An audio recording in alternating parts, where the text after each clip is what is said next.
Right. So good morning, good morning, good morning, good morning. Happy Sunday. Happy every day.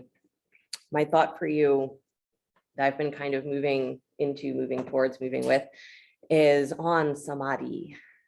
Samadhi, the promise of yoga that says that if we are very diligent in our meditation, if we're very diligent in our practice, is that what we experience is Samadhi. Right? And Samadhi is basically a word that means that you are completely absorbed, that you become, right, the oneness that we are told is everything to begin with, right, is that we become that. So we, in a sense, lose everything else. And that is, I think, where we get stuck or we get caught in our practice, because we think of that absorption as that we're going to lose something, right? We're going to lose this individuality. We're going to lose all of our progress, right? If you've ever played a video game, you're like, no, I don't want to lose my save, right? I don't want to lose what I've done. I don't want to lose all of that effort, all the sweat, blood, tears, everything I've put into my life. I don't want to lose that. And somehow think that what I'm going to gain is not going to be equal to that, right? It's not going to feel the same. It's going to be different. I'm going to be different. I'm going to lose all of that. So I feel like we get to this point in our practice where we start to move in that direction, and then we pull ourselves back because we think, but wait, there's something here in this embodiment. There's something here with all of that effort. And often we call that attachment, right? I just like the things that I've done and I want to cling to that. I want everything to stay the same that I've always thought that it is, the way that I've always felt that it is. But that promise of Samadhi is that if we continue to find in ourselves all of the things that we want to find, right? The depth of our own compassion, the depth of our own heart, the depth of our own desire to really live this life completely, is that what naturally occurs is Samadhi. You're not losing anything. What you're actually finding is the full expression of this embodiment, and that is Samadhi. Right? So Samadhi is not this process where you somehow lose everything that you've done. It's where you really get to understand everything that you are.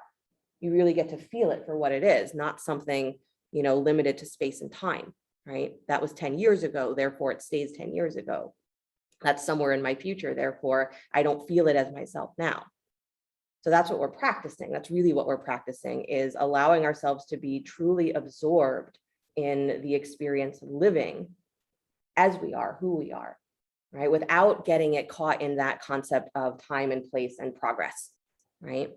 So if we can let go of that thought process, then what naturally occurs, what naturally arises, is that feeling of completeness, is that feeling of unity. And we call that yoga, we call it Samadhi, right? So the thought that somehow that's very far away from us, most of us think that's very far away from me, not this lifetime, right? I just want to master triangle pose. I think it's far away. It isn't. It naturally arises in you all the time because it's already there. So our practice is to not run away from it because we think we're gonna lose something important if we get absorbed in that. Right? All you gain is a full understanding of how brilliant you are. And if that's what messes with your mind and says, not this lifetime, I'm not going to accept that I'm brilliant. I'm not going to accept that I'm fantastic. I'm not going to accept that I'm perfect. Well, then that's the thought that you keep working with in your practice, right? Because that's the only thing, absolutely the only thing that stands in our way. A comfortable seat if you're not there already, but to let yourself become completely absorbed in the experience of living, which means that you don't run away from any piece of it, that you also don't limit it to time and place. You don't limit it to right this moment, this is my understanding, therefore my understanding will never change. Let yourself breathe your whole self for a moment. You can let that breath flow all the way from the top, above the top of the head. You can follow it through the chakras from the crown. It's where we begin, not from the base. We begin from the crown. You follow it down through that space in the center of the brain, third eye, all the way down into the throat, all the way down through the center of the heart, all the way down into the navel, all the way down through the center of the pelvis, down to the base of the tailbone, and all the way, keep going. Don't stop at the tailbone, because your energy doesn't stop. And you can breathe yourself all the way back up. It's the same path from the base of the tail, from below the base of the tail, all the way up through the center of the pelvis, through the middle of the belly, the navel, up through the center of the chest, through the throat, through that space, but middle of the brain, all the way up to the crown, and keep going. And keep breathing that way, breathing yourself down the spine through those energetic centers. This is where we begin from the infinite space, creates this. And when we forget where we come from, we walk the path the other way, right? Like the spiritual labyrinth has only one way in and one way out. You're the same. So you're walking yourself in and out of that understanding, the awareness of your infinite self. And each step on that path are the thoughts and the feelings, the experiences.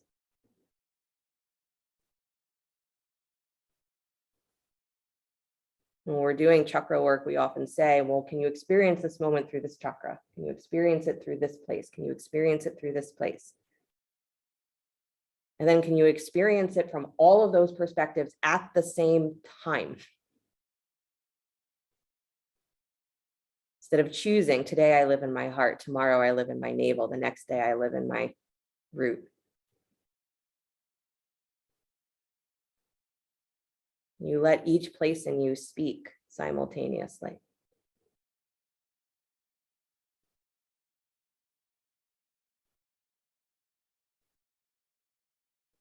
And then on your next breath, as you're exhaling, allow the attention to settle wherever it wants to naturally settle. Don't pick a place. See where it naturally settles and don't argue. If it settles in your least favorite chakra, perfect.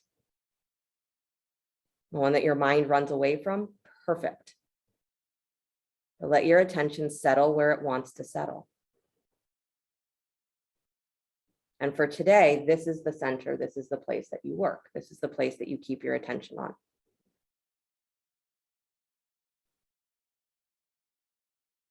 Bring hands together at heart center, palm to palm. We'll open with the sound of Om. Deep breath in.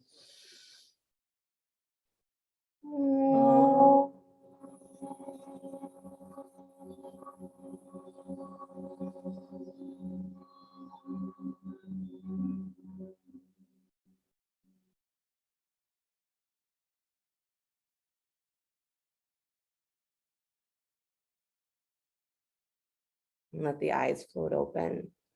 Nice, you guys. You can release your hands from in front of your heart center, please. And then come forward onto hands and knees. Pick up your coffee again. Do whatever you're going to do. Do a little cat and cow, please. Hands underneath the shoulders, knees underneath the hips. Start to move your spine with your breath. Inhaling, long spine, chest up, tail up. Exhaling, curl and round. Good. Asana, preparing the physical body for those natural pranic energies to move the way that they are designed to move. Good. The language that we use often, right? We say you free yourself of bondage, you free yourself of blockages, you free yourself of this or that or the other thing. And if you think about it like that, then you say, well, if I'm free of it, then that's not such a bad thing. If you say, oh, I lose my bondage, I lose my this, I lose my that, your brain goes, wait, did I want that? Do I want that to go away? Suggestion in yoga is don't think about it. Stop thinking about your liberation and start feeling yourself as this full being. And then whatever stays is what should stay, and whatever goes is what should go. When we get really good at being all right with both of those things, we call it non-attachment. Good. Take one more inhale, full breath, pause there, really feeling that at the base or that length of your back bend that you can press into your hands even more and feel your chest lift up as you push into your hands. And then push into your shins and feel that little lift of the low belly, hip points up off of your thighs. You're still in that back bend. Good. And then reverse it, come into that cat position where you're rounding the back. Good. And same thing, pause, bring your armpits slightly forward so that they're really in line with your wrists, spread through your fingers, push into your hands, push into your shins, lift your hip points up off of your thighs, try and find this uniform roundness of your back, which means your lower back needs to lift more. Yep. Nice. And then release, come back to what feels like a neutral spine. So somewhere between that arch and round, and then stretch your right leg back behind you, please. Lift it up off the floor in line with your hip. Walk the left arm forward to straight, take a balance. Good, drawing the low rib cage in. Continue to push through that right hand and your left shin. Good. So that the energy of those supporting limbs is not happening just at your wrist or just at your knee, but you feel it in your shoulder, you feel it in your hip. Push down so that you feel the engagement of the limbs. Good. And then one more breath, lift that right thigh, lift your left armpit. Nice. And then release back to hands and knees and try the other side. Take your left leg back. Again, set yourself up well that you're not just flinging that leg up into the air. Walk the right arm forward. Good. Imagine you have a block or a glass of water on your sacrum, your lower back, and you don't want to tip it over. Good. So can you bring your left hip a little wider to the left? There you go. Turn those baby toes down. Draw your low rib cage in. Again, take that dip out of the lower spine. Press into the hand, into the shin. Nice. And then release back to hands and knees, please. Good. First side again. Right leg back, left arm forward.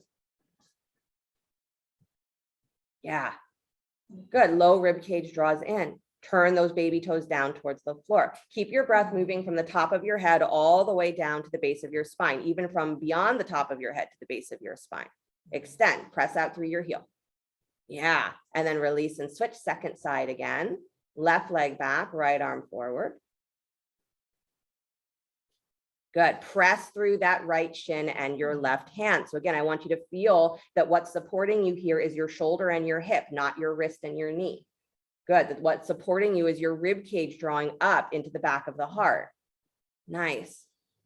And then where is your attention here? Are you just thinking about how long you have to be here until you can get out, or are you really in the pose? Just curious. Good. Release back to hands and knees. Good, you guys. Tuck your toes. Please lift your hips, downward facing dog. I always do say that when I ask you those rhetorical questions, right? And your answer is like, no, I was just thinking about how long until I can get out of the pose. Don't worry about it. Just notice that that's where your mind goes and laugh a little bit.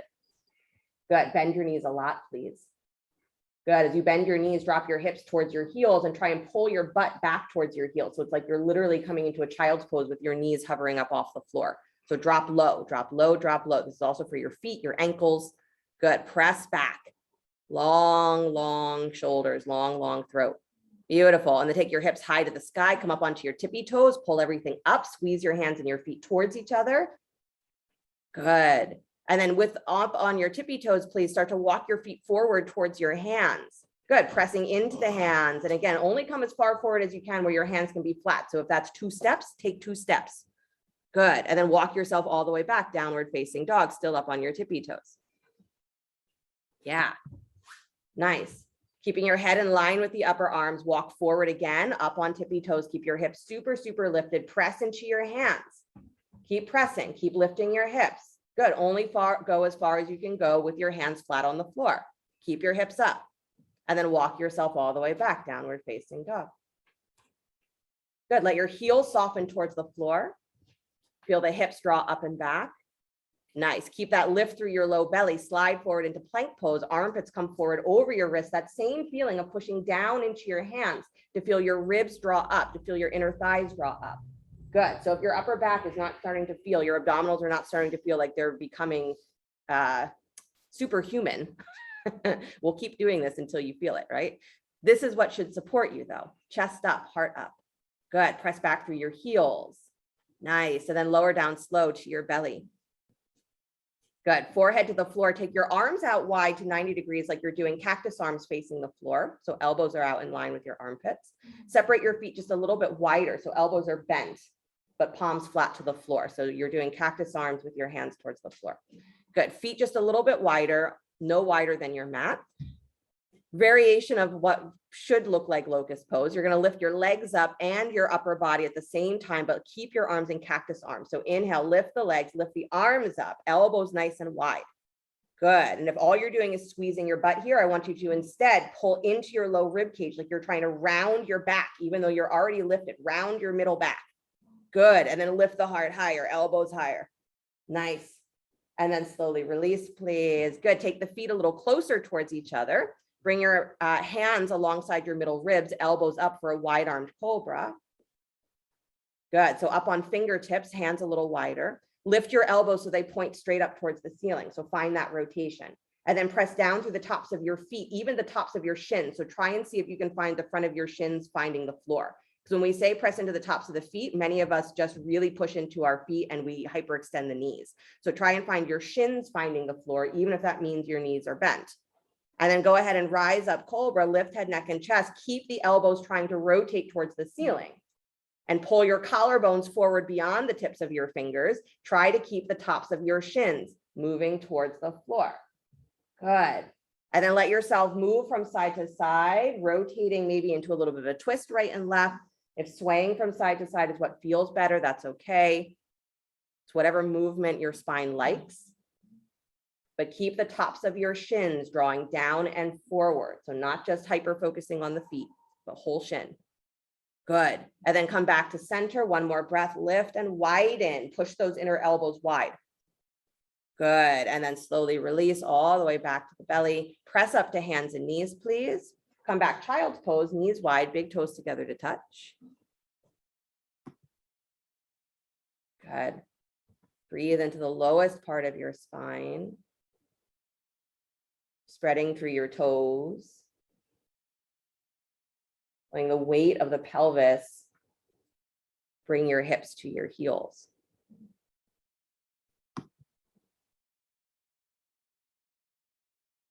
Right? The brilliance of yoga is that you don't need anything except yourself to master it.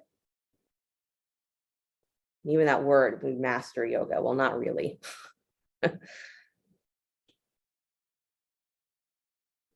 It's the technology of yoga helps us to understand ourselves.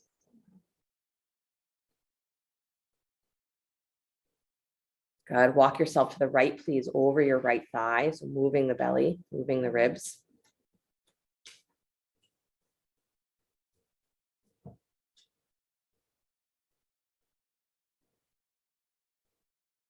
Good.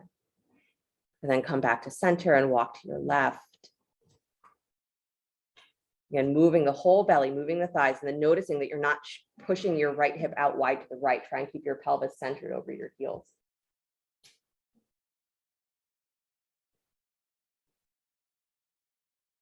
Yeah, nice, Allison. Good. Walk yourself back to center again. Is your attention still on the place that settled at the beginning of class? Probably not. Bring it back. Good. Walk yourself back up onto your hands and knees. Good. Tuck your toes, lift your hips, find your way back to downward facing dog. Good. And stretch the right leg up and back behind you, down dog splits, extending out through that heel. Nice. Then step the right foot forward between the hands, lunge. Good.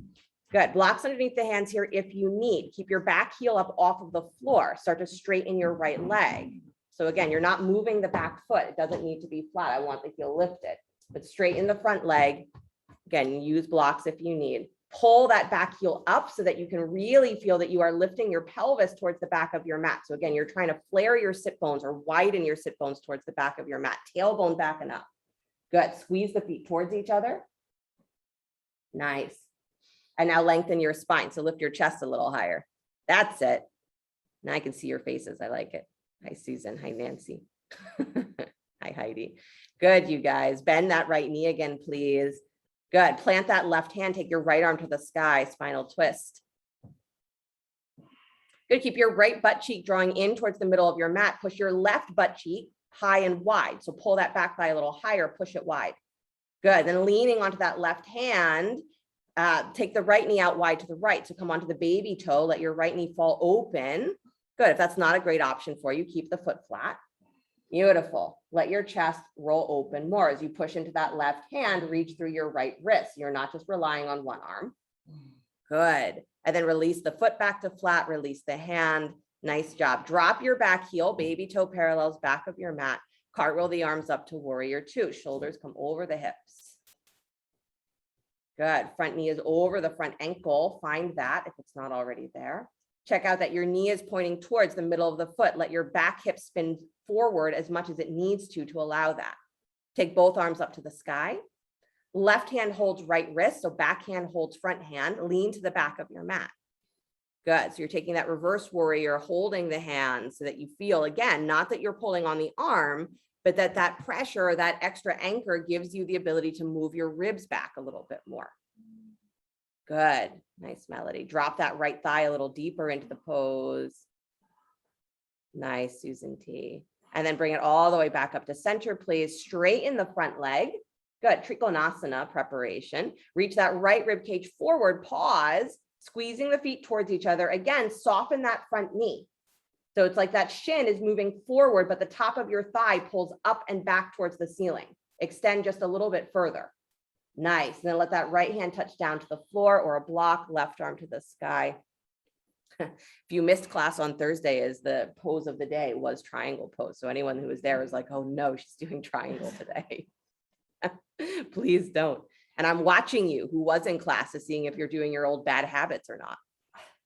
Yeah, good. Really nice, Kristen. Good, Harriet. Excellent, you guys. One more breath. Really reach through that left arm. That's it. And then bend the right knee, release both hands to the floor inside the front foot. Don't change the back foot. Good. Walk yourself to the left just a little bit. Keep your front knee pointing straight ahead. Good. As you walk to the left, again, you're going to start to feel that resistance on the outer right hip. It's going to want to pop out as your knee falls in. So do the reverse. Draw that inner thigh wide. Good. Press into the baby toe of the back foot more. Nice. And then one more breath, drop yourself even lower, maybe to your forearms, maybe just a half an inch where you let your shoulders drop inside your knee. Nice, Jen. Good, Dana. Awesome, you guys. Walk yourself back in, please. Come back towards the top of your mat. Good. Spin that left heel up and take your right leg up and back behind you, back to down dog split. Yep, right leg up and back, down dog split. Good. Kick that thigh higher. Walk your hands backwards towards your foot. So again, we're working a lot of that core stability. You have no choice because I'm making you move your hands. That's the trick, right? If I don't tell you that you're doing core work, is you won't get mad about it. Good. Kick that thigh higher. Maybe you will. Keep walking back until you're in a standing split or your foot finds the wall behind you. Good. Nice, you guys. One more breath. Drop your heart on that exhale. Ah, there you go. Nice, Josh. And then walk your hands back forward, please. Down dog split. I know. What more can I do on this side? A lot, but we won't. Don't worry. Release the foot to the floor, please. Vinyasa, if you'd like. Child's pose, if you prefer. If you're doing the vinyasa, come forward to plank. Lower down to your belly or through chaturanga, coming forward into cobra or upward facing dog, if that's where you're at. Nice, Allison. And then back to downward facing dog. When you're ready, and even if you're not ready. I know. Arrive back downward to facing dog. Good. Left leg comes up and back, down dog split. Good. Extend out through that heel. So again, as you lift the leg, you pull your weight away from your wrist, but you still push into your hands. Good. And then step that left foot between the hands, lunge. Again, blocks underneath the hands here if you need. Keep the back heel lifted, straighten your front thigh. So it's a straight leg stretch with the back heel off of the floor. Good. So you're working here, right hip spinning forward, pull the pelvis as high as it will go. And again, if you can't really straighten the legs without blocks, try using the blocks. Good. Send your tailbone up and back. So again, you're trying to find that big stretch of the lower spine by tilting the pelvis backwards here. Good. Squeeze your feet towards each other. Nice. Now lengthen your spine. Lift your chest. Feel your arms drag back. So again, you feel that the armpits, the side waist is getting longer. Good. And then bend that left knee again, please. Back to a lunge. Right hand plants, left arm to the sky, spinal twist. Again, you can keep a block underneath that hand if that serves you. Good. Push your right hip wider to the right. So that's the back leg. That means your left hip is going to slide in. Beautiful. And then lean onto that right hand even a little bit more to let the left knee start to drop open, come onto the baby toe. So again, that knee dropping open means you have to let the top of your thigh move away from your belly and move your belly away from the top of your thigh. Reach backwards. Good. Imagine that there's someone behind you and you're trying to like reverse high five them. There you go. Really nice, Mark. Good, Sarah. Nice, Elizabeth. Nice, Lisa. Come all the way back, foot flat to the floor. Release the hands. Nice job. Drop the back heel, baby toe parallels back of your mat. Warrior two, cartwheel the arms up, shoulders over the hips. Good. I know you're breathing deeper now because you're working harder. And because of that, whether you like it or not, your mind is starting to solidify into that one singular thought, right? Maybe it's the thought of what am I doing here? But it's starting to get deeper with your breath. Take the arms up to the sky. Right hand reaches for left wrist. Lean to the back of your mat, reverse warrior. Good. And if your mind still feels like it's going crazy and you're like, that's not true, don't think about it. Right? This is part of the practice, right? Is to become absorbed. If you can forget about everything except this pose, even if you're feeling the enormous possible difficulty of this pose, that's part of Samadhi, is I forget that there's anything else to worry about, anything else to do. Come all the way back up. Please stretch the arms out wide. Good. Straighten the front thigh, preparation for triangle. Again, watch that as you straighten that thigh, you don't collapse your front knee. So bring your shin slightly forward, almost like you're trying to think of this. If you're trying to push your feet away from each other isometrically, like you're trying to actually rip your mat apart with your feet, try to do that. So there's this forward action of your front foot and shin. Now extend forward with the rib cage. Good. Extend, extend, extend. Pause. Pull that left thigh bone, that's your front thigh bone, up and into the middle of your pelvis. Reach a little longer because now you've reset the legs. And then let that hand touch down front leg floor or block, right arm to the sky. Try and feel where there is a direct connection between your top wrist and your lower wrist. Good. So there's a direct connection between your right rib cage and your left rib cage. Nice. Direct connection between the top of your right hip, which is rising up towards the ceiling, and your left hip, which is drawing down towards the floor. Really nice. Good, Melody. Good, Beth. All my people from class on Thursday, you're doing very nice triangles. I'm proud of you. Everybody else too. Good job. I had a teacher in college once that used to say to me, like, you know, I don't have a choice but to like read your things differently, because I had been in multiple classes with this professor. They're like, I can't pretend I don't know what you're capable of, right? So I can't pretend that I don't know what you're all capable of. One more breath. You can pretend you don't know. I can't. Bend that back, that front knee again, please. Release the hands down to the floor inside the front foot. Keep your back heel flat. Then walk your hands to the right just a little bit. Again, until you feel that there is that resistance, or you feel the stretch on that outer left hip and thigh. Left knee continues to point towards the second toe, so don't let it fall in. Nice, Heidi. Good, Nancy. Awesome, you guys. And then on your last breath here, drop yourself lower, maybe down to your forearms, maybe just allowing the shoulders to soften. Don't let the weight come out of that back foot. Keep your baby toe and inner ankle of that back leg really anchored and lifted. Good. And then walk yourself back in, walk back towards the top of your mat, spin that heel up, left foot comes up and back to down dog split. So take that leg all the way up, extend. Good. And then walk your hands backwards towards your feet until you come into a standing split, or that lifted foot finds a wall if you have a wall behind you. Good. Try and keep your pelvic bones pointing down towards the floor. Nice. So you have to continuously lift up through that outer edge of your right hip and thigh. That's where we get the real stretch there. Good, you guys. Yep, all the way back. Awesome. Nice, Dana. You're good, Sarah, whatever you're doing over there. And then walk your hands forward again, back to down dog split. Again, not collapsing. Keep that leg that's in the air just as connected.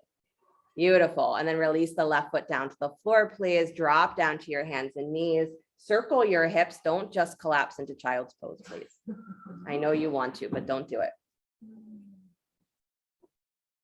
Especially because one of the suggestions was lower back. I think it is very important that it's our transitions in yoga that tend to be where we do the most damage to ourselves, no matter what it is we tend to do it during the transitions when we're coming out of a pose, going into a new pose.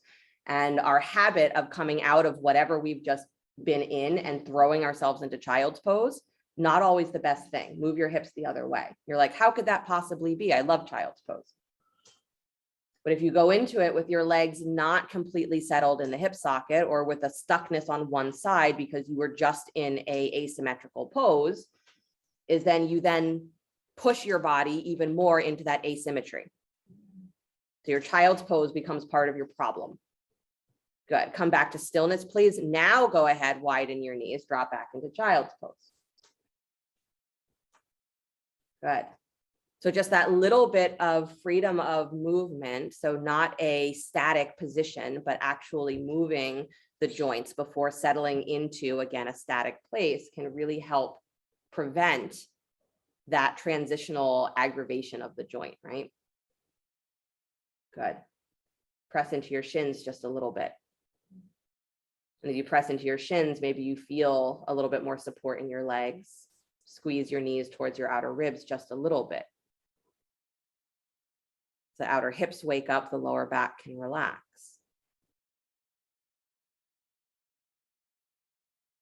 Good.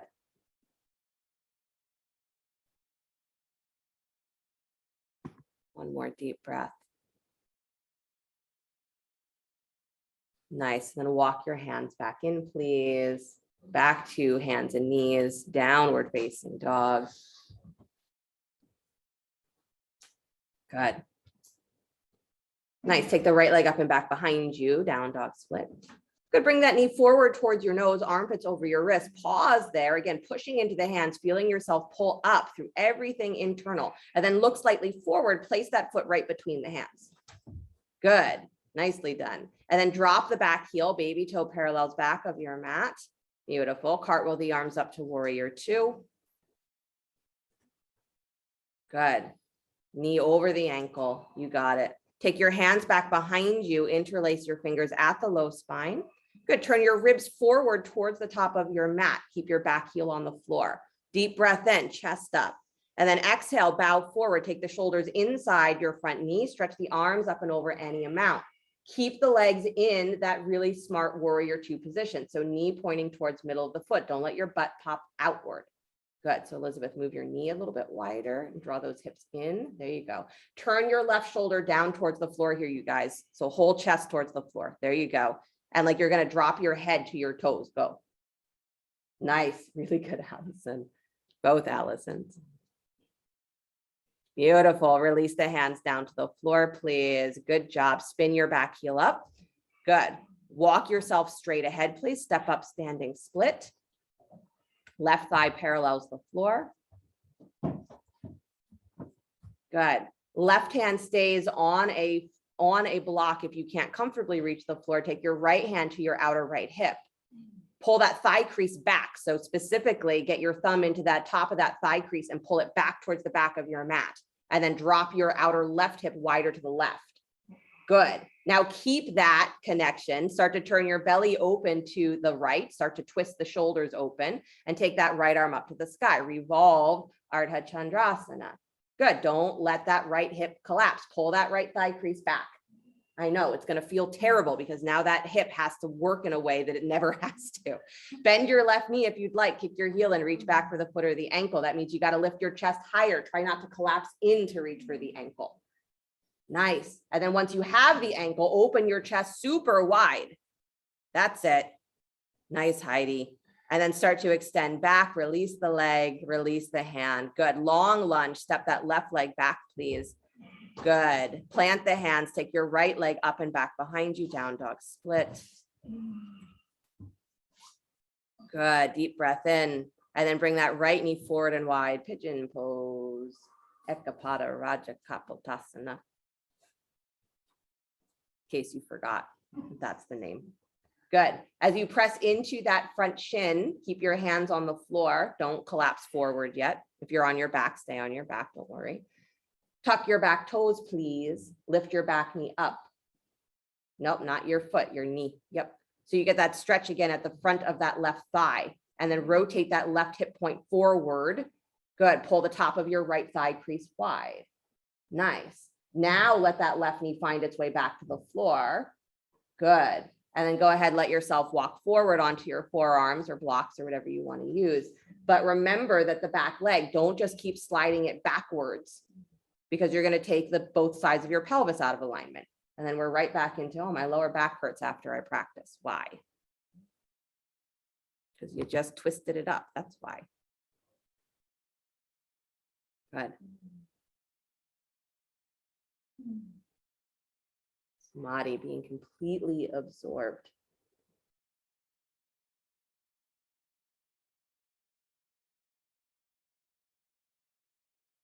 It is ridiculous if you read the Yoga Sutras that there are sutras that talk about the different stages of samadhi, and you're like, damn it, like I thought that that was just the thing. If I just get there, there's nothing else. And they're like, no, there's always something else. Different experiences within that absorption, dependent upon your state of mind when you enter. So there's the samadhi that looks like this because your mind was doing this. There's the samadhi that looks like that because your mind was doing that. Don't worry about it. To just be aware that the state of your mind, what it wants to cling to, what it wants to insist is the way things have to be, is you can carry that even into that absorption. So isn't that funny? We're worried about losing ourselves, but it's like, no, you're going to continue. You're going to continue to take with you your perspective, your embodied perspective, as long as you are embodied. You lose nothing. You lose nothing, but imagine what you could be free from. Free from worry, free from doubt, free from fear, free from the anger, judgment. It doesn't mean that none of those things exist anymore, but it means that it doesn't feel like they are a necessary and permanent means of our existence. That's what it means to be free. Not that you can't have those things, but that they don't rule you. And it's that simple, right? Is what do you want to rule you?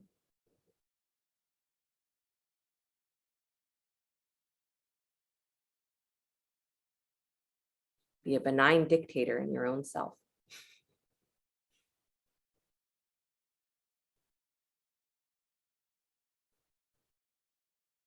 When you guys work hard, you get very quiet in your poses. It's nice.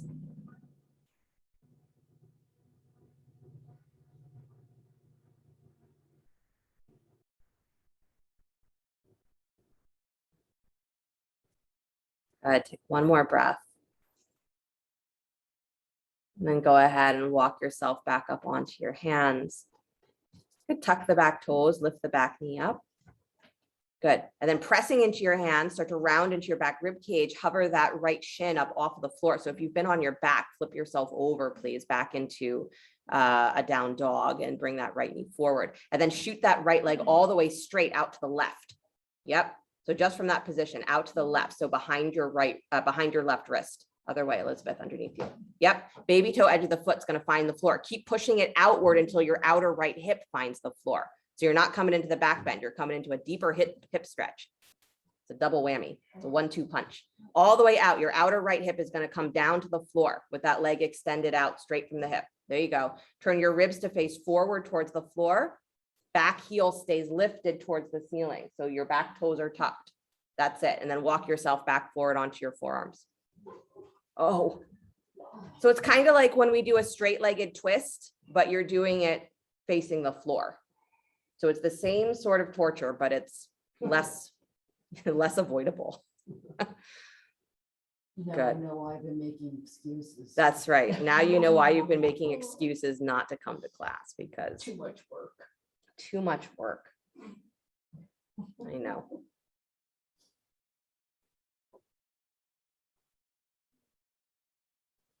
I know. Veronica, I have to dance tonight. You know? Yeah, I'm warming you up.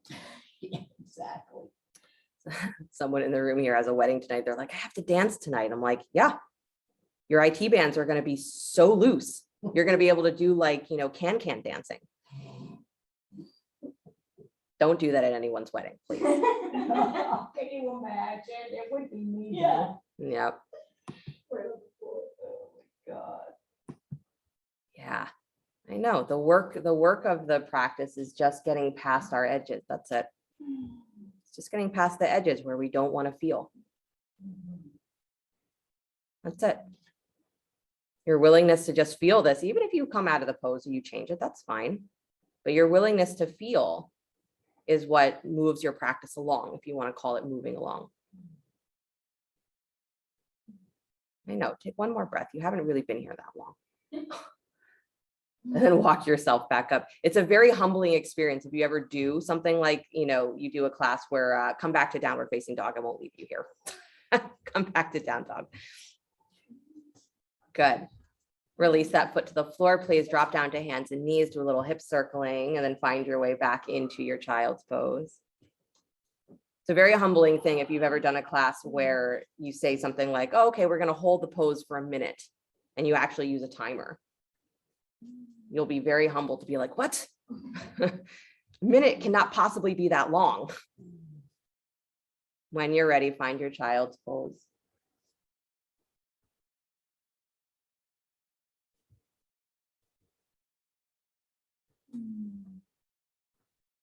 Yeah. So it's surprising, right? How much we run away from sensation, either physical or internal. This concept of samadhi, of being absorbed, it doesn't mean that we are only absorbed in one aspect of ourselves. It means that we become absorbed in everything. So all of those pieces that you're like, well, when I attain enlightenment, I'm not taking this with me or that with me. I'm not taking this with me. I don't want to feel that anymore. And this isn't coming and that won't be there. Give that up. You don't get to decide. Every single piece of you that is you will be there. You don't lose anything. Come back up to hands and knees, press back downward facing dog. With a little song in your heart, you get to do the second side. With the hips. If I can remember how I started the second side. Left leg up and back behind you, down dog split. We'll figure it out together. Step that foot forward between the hands, please, lunge. Good, drop the back heel, baby toe parallels back of your mat. Cartwheel your arms up, warrior two. Okay, take your hands back behind you, interlace your fingers. Good, keep your front knee pointing over that second or third toe. Turn your ribs forward towards the top of your mat. And then bow inside the front thigh. Take the arms up and over any amount. Nice, Debbie. Good, Linda, nice, Anne.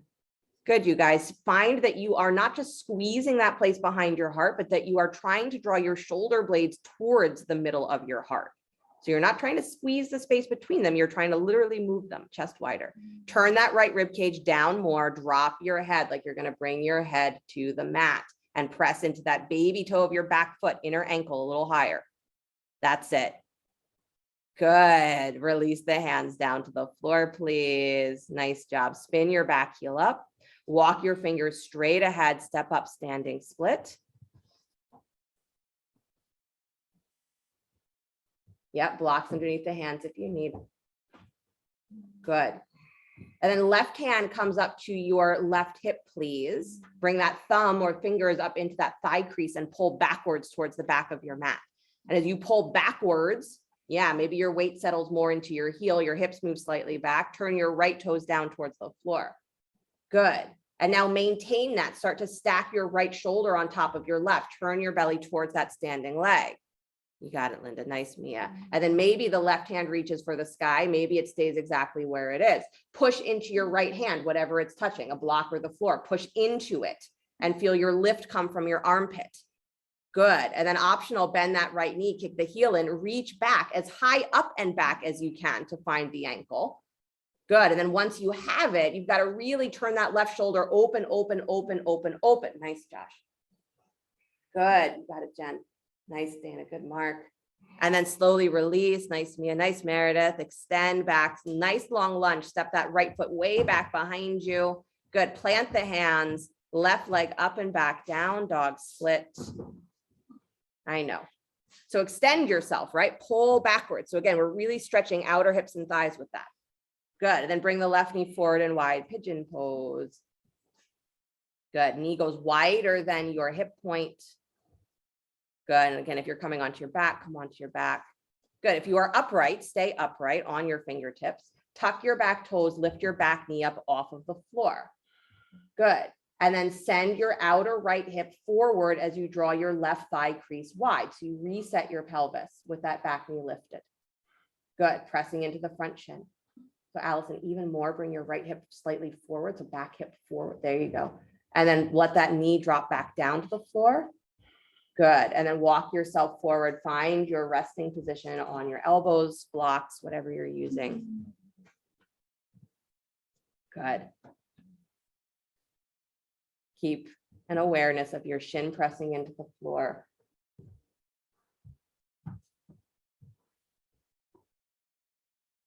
And wherever your attention settled in the beginning of class, whatever area of the body or whatever energetic center seemed to be calling you, remember it.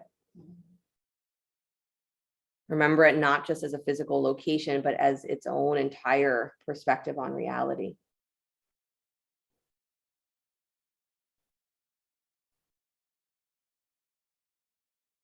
The point of working with our chakras or our subtle bodies, our subtle self, is that we start to interpret the world not just from the standpoint of physical sensation and what we think that means, or even emotional sensation and what we think, again, I'm using that word, capital letters, what we think it means. We start to interpret things from a level that is more holistic.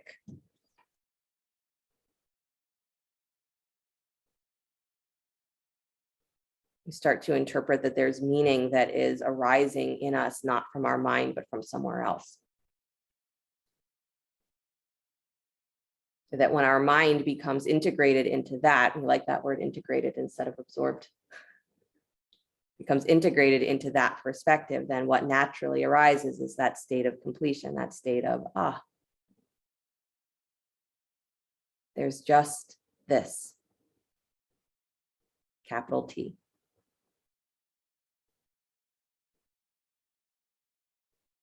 All of our attempts to define it and separate it and make it be something can stop. Free from the need to categorize, free from the need to label.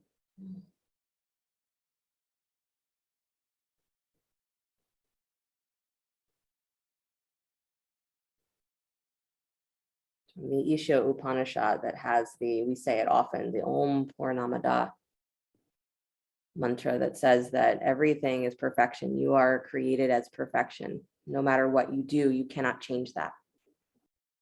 You can do your best to deny it, forget it. You can try and cut it into pieces. You can try and throw it away. You can try and do this, try and do that. Does not change it.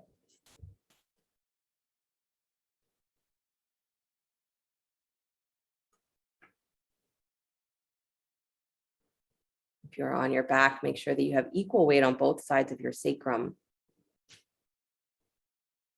You are pressing your lower spine down into the floor. So there's still muscular energy, even if you're on your back. If you are facing the floor, keep breathing very deeply. Again, you haven't been here that long. You think it's been forever.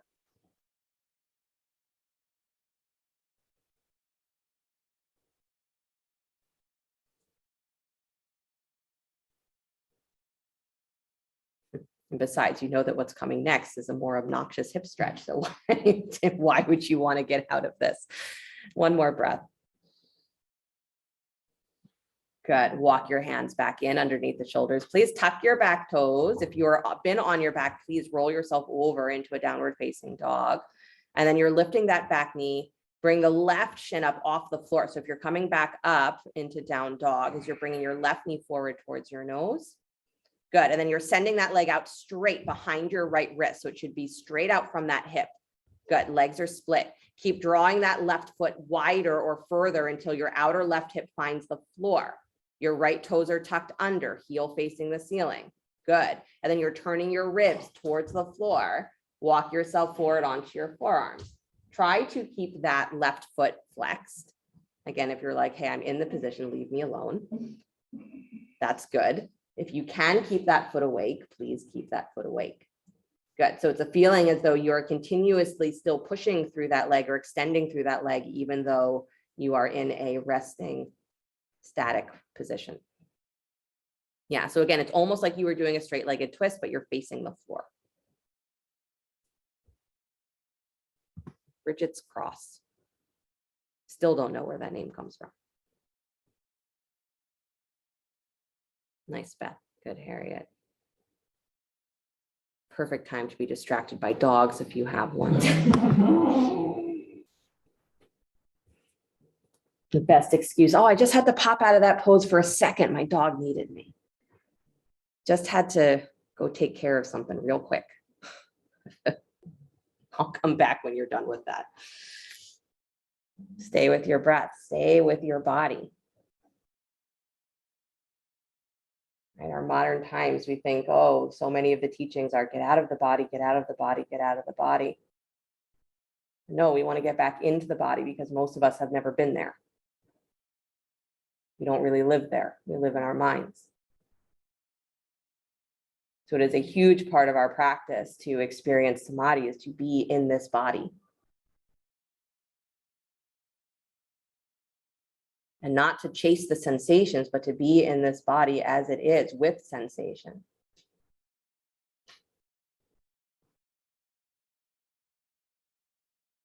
And to interpret it not from a place of your mind that just says, oh, it's uncomfortable, let me get out.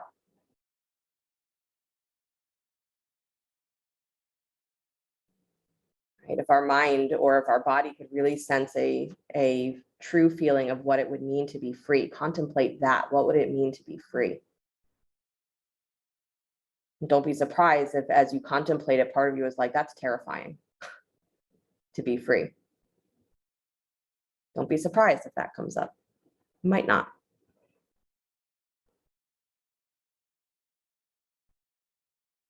Take one more breath. And then walk yourself all the way back up onto your hands. Really good, you guys. Lift that back knee, please. Take that left leg all the way back to downward facing dog. Beautiful. Good. Pedal your feet, sway your hips from side to side.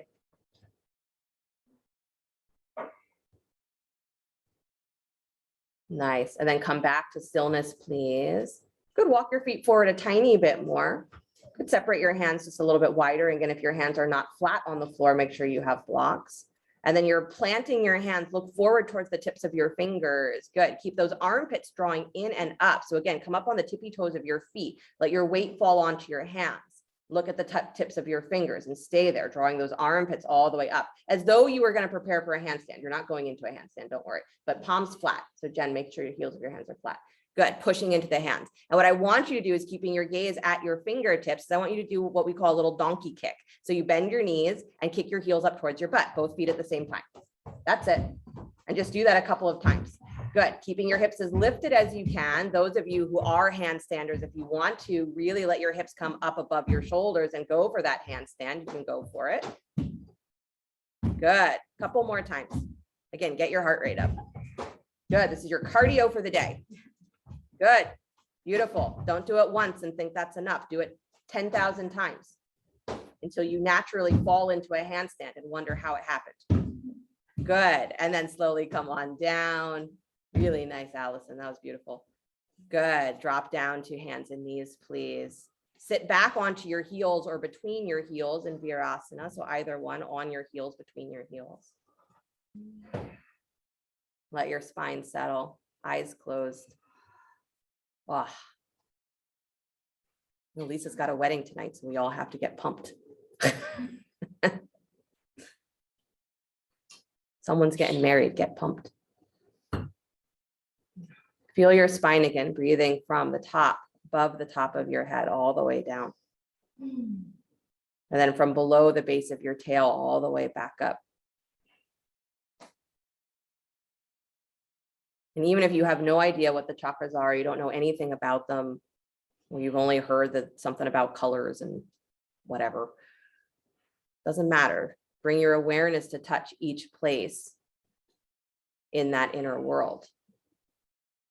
That's the practice, not knowing all the things about the chakras. It's, can I bring my attention to what is beyond me etherically, what goes on in the deepest parts of my psyche, what goes on in my throat, what goes on in my heart, what goes on in my navel, what goes on in my pelvis, what goes on in the base.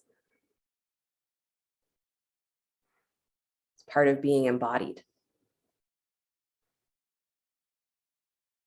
And as you bring the attention inward to that experience of being embodied, not just as a thing that you're stuck in, but as an experience you can be absorbed in.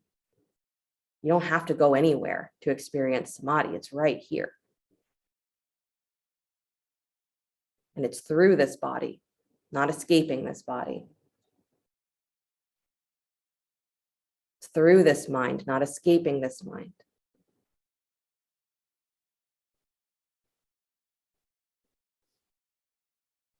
And again, as you exhale, see where your attention naturally wants to settle. Doesn't matter if it's the same place that it was before or not. See where it naturally wants to settle.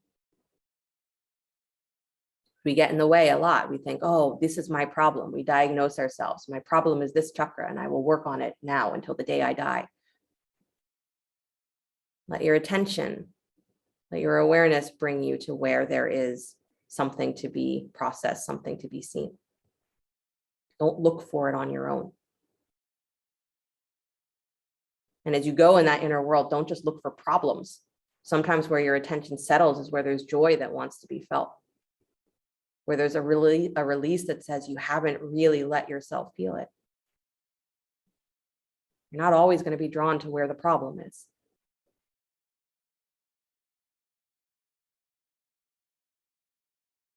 One more full breath. And then let the eyes open. Good. Come up off of your heels. So lift your butt up off of your heels and then tuck your toes. So if you were sitting between your heels, bring your feet closer together again. Tuck your toes under, everybody. And then drop your hips back onto your heels with your toes tucked under. So stretch. Vajrasana, we call this, lightning pose. Stretch your right arm up to the sky. Bend the elbow, place the hand behind your heart. Lift that left arm up to hold the tip of your elbow. Good. This is just to distract you while your toes, your ankles do their thing. Good. Soften your ribs. Drop your seat. There it is, Nancy. Good. Nice, Susan. Beautiful. Lift your hips up off of your heels. Stretch both arms up to the sky. Don't change the feet. And then send your hips back onto your heels. Bend the left elbow. Place the hand behind the heart. Right hand holds the tip of the elbow. Good. You could also hold hands, maybe holding opposite elbows behind your back. Allison, it's a good idea. You still get stretch on that shoulder. Nice melody. Yeah, breathe really deeply. Soften your ribs back and in as much as you can. I know. And then slowly come on out. Please release the arms, release the feet. Good. Roll forward onto hands and knees. Stretch your right arm out wide to the right. Slide that arm behind your left wrist. Right shoulder finds the floor. Good. Turn your gaze. Walk the left arm forward towards straight. Good. Drawing your rib cage up and in. So don't collapse towards the floor here, but stay with the front of the ribs, drawing in towards the spine so that as you rotate your shoulders, as you're still, this is an active twist. I'm like, no, this is one of my quiet resting poses. It's a twist. Good. Right. So while you're in your poses, don't forget to be in your poses. Come all the way back up, hands and knees. Go to the other side, take your left arm out and wide, and then slide the arm behind the right wrist. Turn your gaze, walk the right arm forward towards straight. Pressing into your shins. Good. And again, it's important, press into your shins so that you're not letting your right butt cheek sway out to the right. Draw that thigh crease back and wide. Nice. Try and feel your feet on the floor.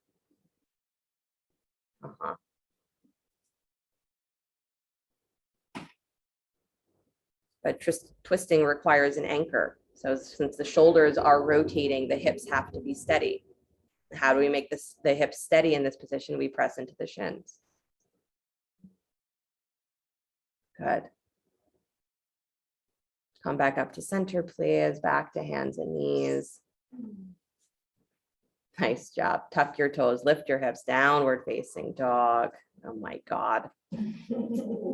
Come forward to plank pose. Don't worry. Lower down to your belly or worry. I don't know, whatever you like. Don't worry. Good. Rise up, Cobra. Point your toes. Lift head, neck, and chest. Good. And then walk yourself towards the top of your mat in your Cobra pose. I know we say this, that it should feel like you're dragging yourself forward, but I want you to actually do it. So bend your elbows. Don't use your feet. Josh, I see that. Use your hands. So lower down halfway, because some of you, I'm not sure, are getting what I mean. So lower down, a little closer to the ground. Yeah, like an army crawl, right? If you had to literally crawl across the floor with your forearms, I want you to do it with your hands, right? So you lift your chest just a little bit, drag your lower torso towards the top of your mat. Actually move yourself from your upper body. I know, don't use your legs. Good. Sort of. One more breath, rise up, Cobra. You're like, I have no idea what she's trying to get me to do. Good. That's all right. Let yourself twist from side to side. Good. And then slowly release, please. Come all the way down, bend your elbows wide, make a pillow with your hands, drop your forehead onto your hands like a belly Shavasana. Always separate the feet a little wider if you need, or if the lower back really needs a little bit of movement, you can do that. It's cute. Slide yourself across the floor, and I see all sorts of different methods. Nobody used their arms, just, you know.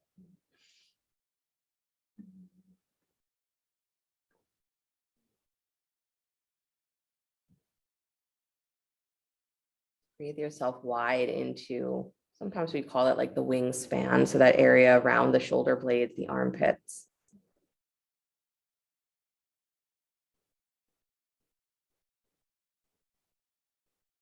The areas that are untapped strength in most of us.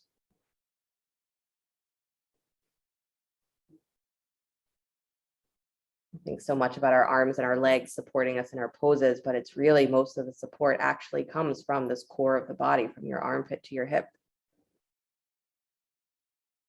or from the base of your throat down to the base of your pelvis.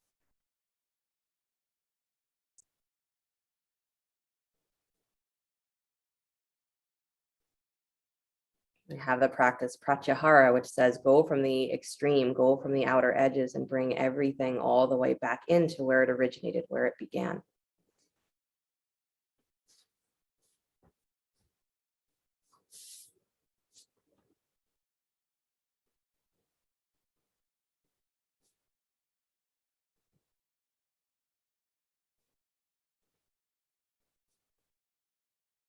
Just for another breath or two, your face facing down or eyes closed so that you're in that inner darkness.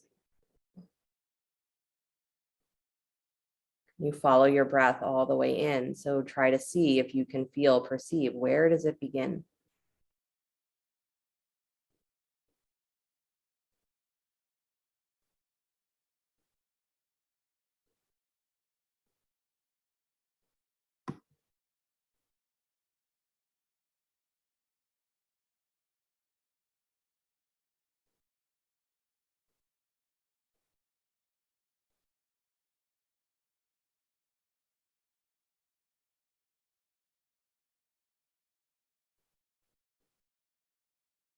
And one last breath. Notice again where your attention naturally wants to settle. Don't send it back to the same places, but feel where does it naturally want to settle.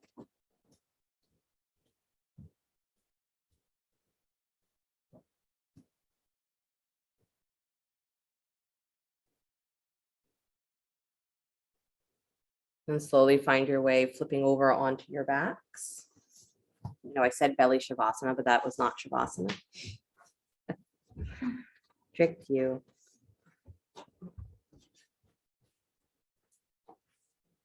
Bend your knees, please. Good. So my suggestion is, if you are in the room, is to turn your head towards the center of the room, just so that you have a lot of free space for your arms. Make sure you can lift your arms up overhead. So you're coming in and out of bridge. So set your feet hips width apart, heels relatively close to your sit bones. So a little wider there, Lisa.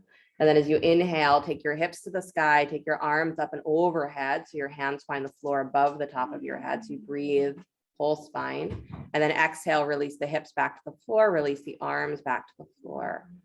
Good, and continue like that, inhaling, lengthening, pressing down into your feet, not to pull away from your feet, but to drag your heels towards your butt. There you go. And then release. So again, those feet become an anchor so that as you lift the chest up and pull, right, heels to butt, butt to heels, is that you're actually elongating the spine from both directions. That's what you want in bridge pose, elongating the spine. And then fill the pose with breath. Don't just breathe and do the best you can with the pose, but actually feel that you are filling the shape with breath. So that you get into all of those little areas. If you've never really felt yourself breathing into your hip flexors, the front of your thighs, try and breathe into your thigh creases. Try and feel the breath in the space between your ribs. Feel the breath swirling around the edges of the sacrum, right? That triangle bone at the base of your spine.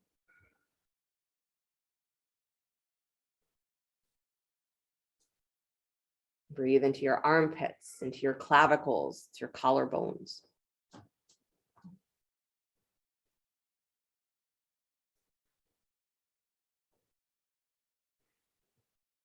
And even as you're in the height of that bridge pose, breathe into your toes so that they're not clenched.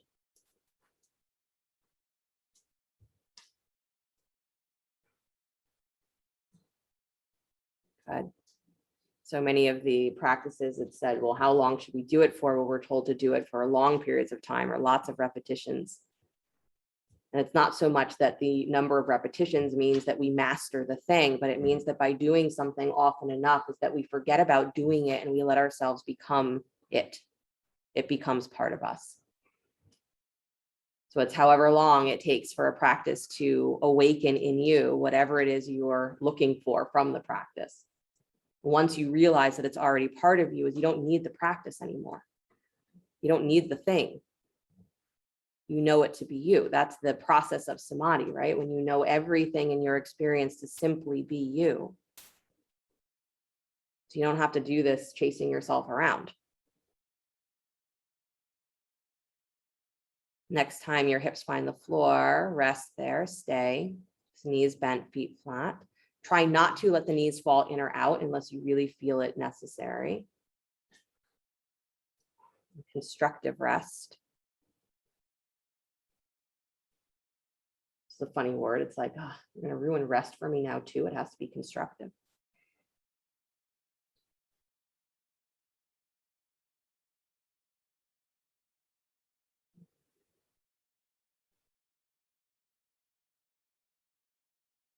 Finding yourself allowing there to be a sense of ease in a part of your body that never gets to really let go. You find yourself getting heavier through the lower spine, allowing the thigh bones to almost sink into the hip socket.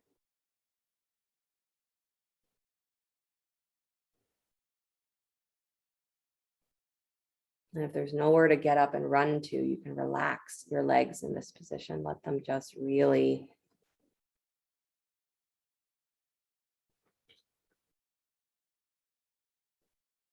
release into the pelvis. Again, as soon as you draw your knees inward, that's beautiful for the lower back. Take some of the release out of the hip flexors.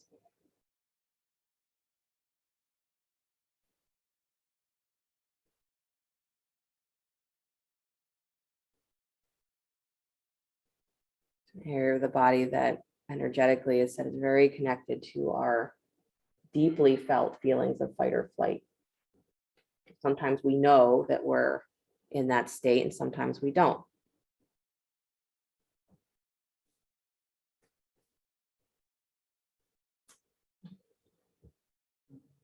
If you find that it's not an easy position to stay in, it's a good indication that your hip flexors say that, oh, I'm a little locked up.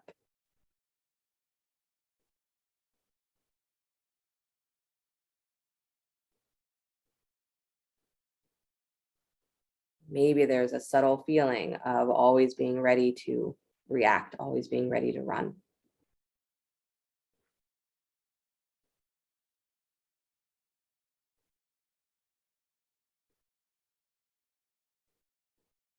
At the end of your next breath, draw the knees all the way up in towards your chest, hug. Good. Cross the right thigh on top of your left. Separate your feet. Reach for the ankles or the shins. Hug in.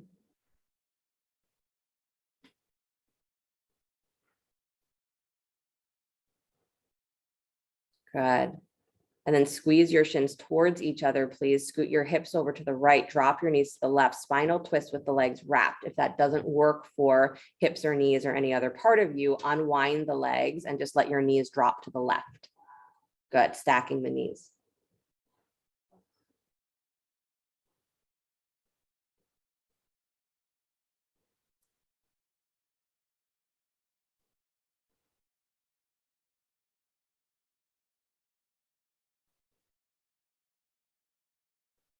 And slowly release, unwinding the legs. Come back to center, please. Knees in towards the chest. Take the left thigh on top of the right. Separate your feet. Reach for the ankles or the shins. Just for a breath, drawing the knees in towards the chest. Low back anchors to the floor.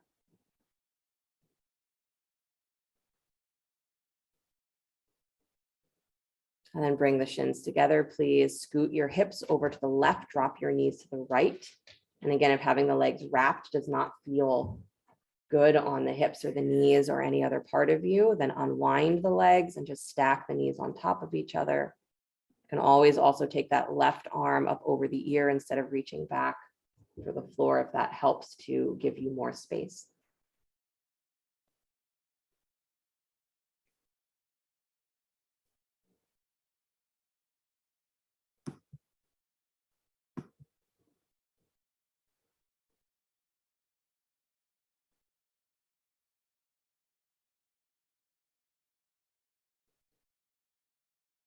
And then slowly unwind, coming back to center, squeezing the knees in. Bless you. Bring your forehead up to meet your knees. And then slowly unwind, stretching the legs out in front of you, arms out, palms facing up.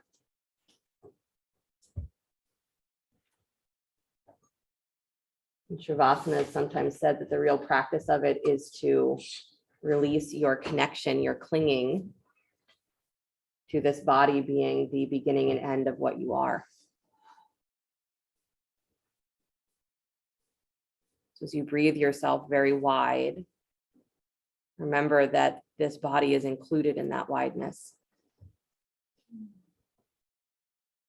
You don't leave it behind, but you start to feel it as the vessel for that infiniteness. Remember, as you breathe wide, where do you return to?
Very gently bring the awareness back to the breath.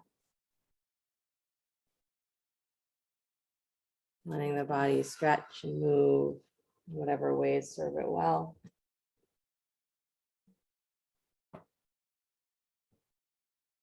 As you're ready, draw your knees back in towards your chest and roll to your right side.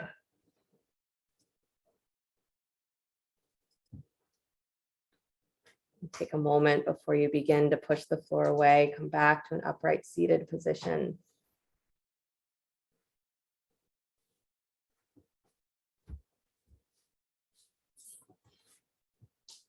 Hands coming to rest, palm to palm at the heart.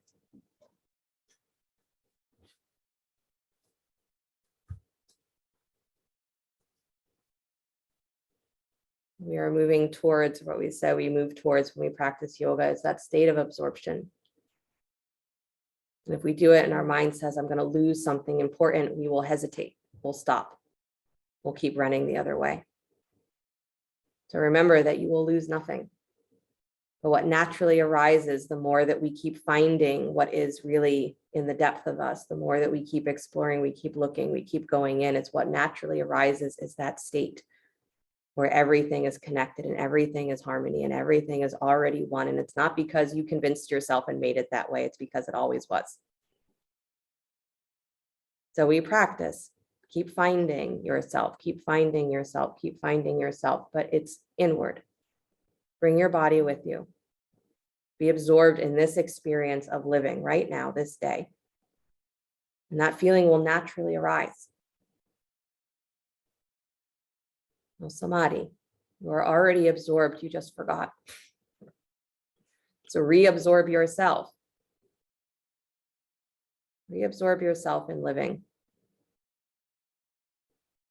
We'll close the sound of Om. Deep breath in.